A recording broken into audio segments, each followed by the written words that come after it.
Hello, Ben Bierce here with Revelation Cellular Forensics. Time deviation can be a critical issue when analyzing cell phone evidence, especially in motor vehicle crash cases.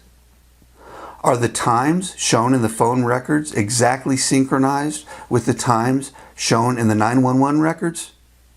Probably not. In this video, we will take a look at an example scenario, establishing the deviation, test calls, and a conclusion. A few years ago, I was working on a civil case, a fatal truck crash on I-465 in Indianapolis. Any call in Indianapolis goes to the Metropolitan Emergency Communications Agency, or MECA, but the crash occurred on an interstate, and Indiana State Police has jurisdiction on the interstates. The first 911 call to report this crash went into MECA, but as soon as the dispatcher learned that the crash was on the interstate, she transferred the call to the dispatch center for the Indiana State Police in Indianapolis. When I received the 911 records, I found that the timestamp on the MECA records were 2 minutes after the timestamp on the state police records. How could this be? The call had to go to MECA first and then was transferred to the state police. How could the state police timestamp be 2 minutes before the MECA timestamp? During my research, I found that the MECA equipment gets its time from the Motorola time server. The Motorola time server gets its time from the national time server. And the national time server gets its time from the atomic clock at the National Institute for Standards and Technology in Colorado. I also found that the Indiana State Police equipment gets its time from a server at the state building in Indianapolis, which gets its time from a server at Purdue University in West Lafayette, which gets its time from the National Time Server, which gets its time from the atomic clock at NIST in Colorado. Somewhere in the chain of synchronization, these two systems ended up about 2 minutes apart. My goal in this analysis was to see if the target phone was engaged in a voice call at the time of the crash. The target phone was a Sprint phone, and the question became, was Sprint's time synchronized with MECA or Indiana State Police, or did it have its own deviation? In this case, I was able to show that the user was on the phone at the time of the crash based on the locations of the cell sites and sectors that the phone used around the time of the crash.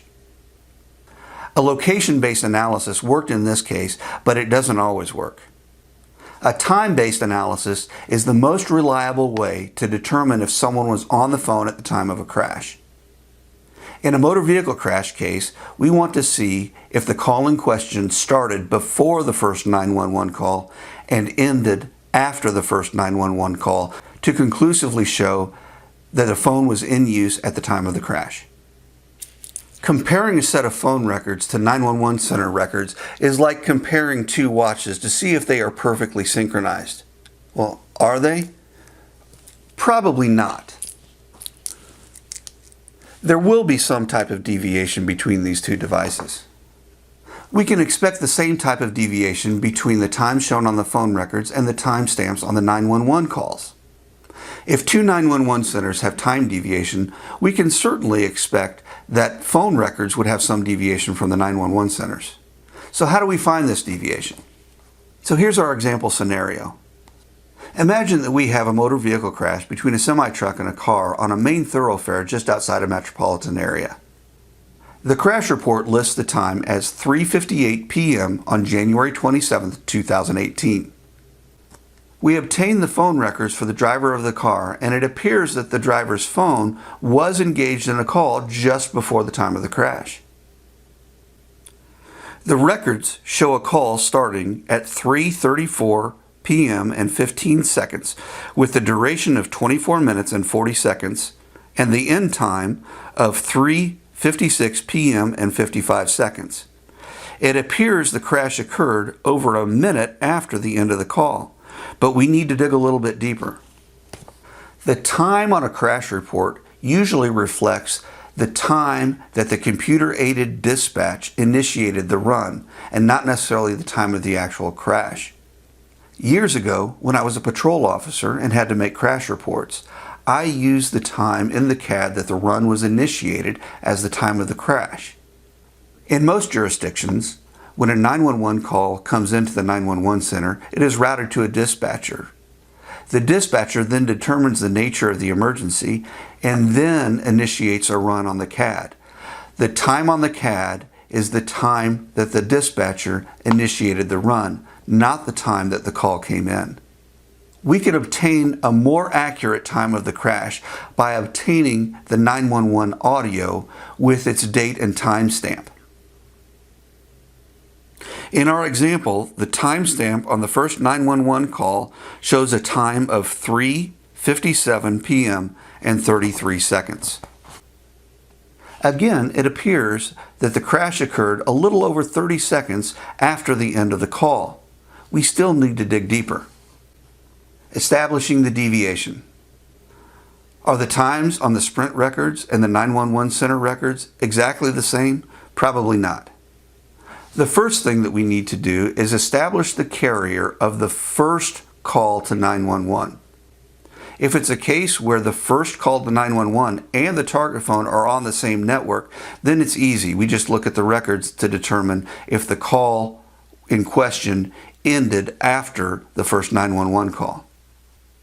However, if the first 911 call came from a phone from a different carrier than the target phone, things get a little bit more complicated. In our example, let's say that the first 911 call came from Verizon. Are the Verizon times synchronized with the Sprint times? Probably not.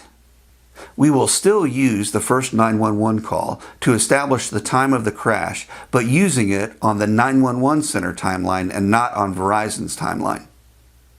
We can obtain the Verizon records to show the deviation between the Verizon timeline and the 911 center timeline, but it's really not that valuable for this analysis.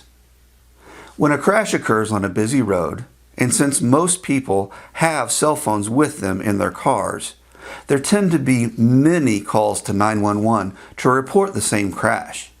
This works to our advantage, and we can get a list of all the phones that called 911 to report our example scenario crash. We need to search those phone numbers to find a phone that called 911 for the crash on the same carrier as the target phone, in this case Sprint. Once we identify another Sprint phone that called 911, we can obtain the audio recording and get the date and timestamp for that call. For example, let's say we found a Sprint phone that called 911 and the timestamp on the recording was 3:58 p.m. and 33 seconds. Once we obtain the Sprint records for the phone that called 911, we find the 911 call shows a time of 3:57 p.m. and 31 seconds on the Sprint records. The deviation for the 911 call from the 911 center time of 3:58 p.m. and 33 seconds to the Sprint time of 3:57 p.m. and 31 seconds is minus 1 minute and 2 seconds. When we apply the deviation to the 911 center time for the first 911 call of 3:57 p.m. and 33 seconds, we arrive at a Sprint time of 3:56 p.m. and 31 seconds. The call in question shows a start time of 3:34 p.m. and 15 seconds, well before the start of the first 911 call of 3:56 p.m. and 31 seconds on the Sprint timeline.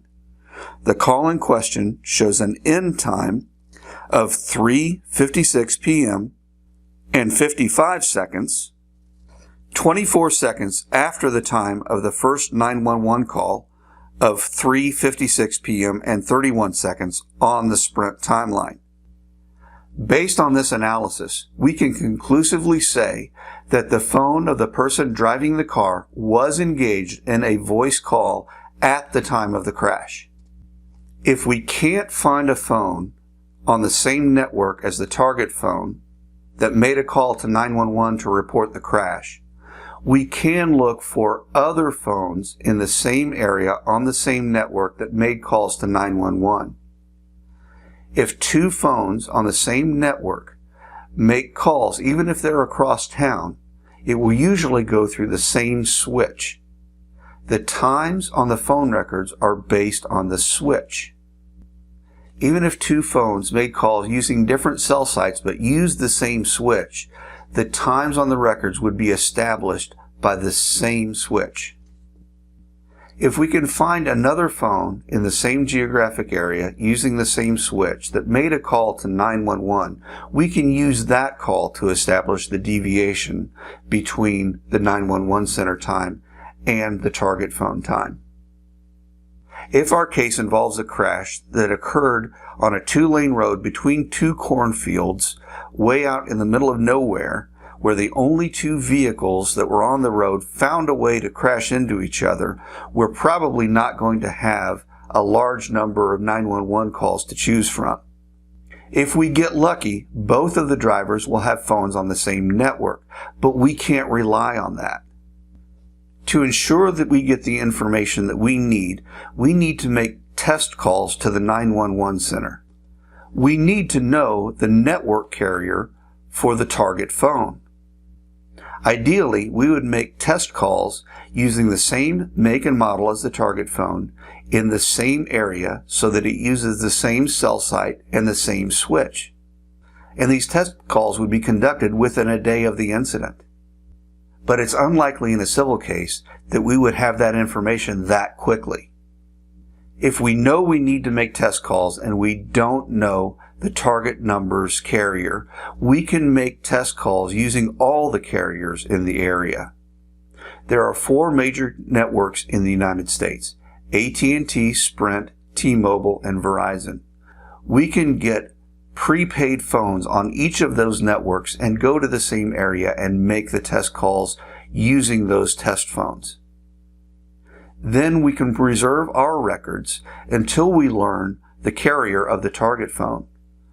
Then we can subpoena the records for our phone that made the test calls on the same network as the target phone. AT&T, T-Mobile, Sprint, and Verizon are the major carriers in almost all of the U.S. In Indianapolis, for example, test calls made on those 4 networks would be fine in getting us the information that we need. But there are some smaller regional carriers. For example, Bluegrass Wireless operates a network of its own cell sites in the Bowling Green, Kentucky area. If we have a crash in the Bowling Green area, we would need to make test calls using the 4 major networks along with test calls using the Bluegrass Wireless network. Making test calls is a time-sensitive balancing act. We need to make the test calls as soon after the incident as we can to make sure the deviation at the time of the test calls is as close to the deviation at the time of the incident. There's no hard and fast rule as to how long the deviation will remain the same. The sooner after the incident we make the calls, the stronger our argument is that the deviation remains the same. If we make the test calls within 24 hours of the incident, our argument that the deviation is the same is very strong. The farther we get away from the time, the weaker our argument is. I wouldn't recommend making any test calls more than a month after the time of the crash. In conclusion, the times shown on the phone records are not synchronized with the times shown on the 911 records. Additionally, the times shown in the records between 2 different networks are not synchronized. They are close, but they're not the same. With a little work, we can establish the deviation between the times shown on the phone records and the times shown on the 911 records. And then we can conclusively show whether or not a phone was engaged in a call at the time of a crash. This process can also be used for text messages or to show if the device was using internet activity or application activity at the time of the crash. We need to find a common event on both timelines. In the example I've given, the deviation worked to the advantage of the party that was trying to show that the other party was on a call at the time of the crash. But this can work the other way too, to show that a call that we believed ended after the first 911 call actually ended before the first 911 call. Take care when reviewing the phone records to determine if the phone was in use at the time of the crash.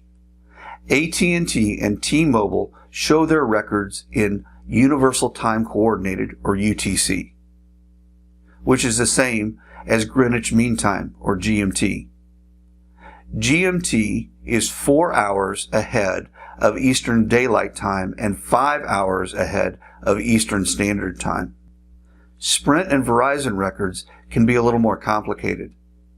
Most of the time, they show the time zone for where the phone was at the time of the call.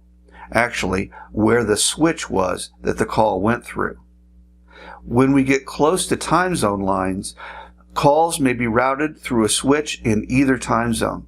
For example, I've examined Sprint records where calls were routed through the switch in Chicago, Central Time, and through Indianapolis, Eastern Time, in the same set of records. If you have Sprint or Verizon records, you may need to consult an expert to make sure that the times in the records reflect the correct time zone. Conclusively determining whether or not a person was on the phone at the time of a crash can be a little complicated, but with a little work, it can have a significant impact on the case. If you have any questions about the time issue or any other cell phone evidence issues, please don't hesitate to contact me. You can reach me through my website at revforensics.com. Thank you and have a great day.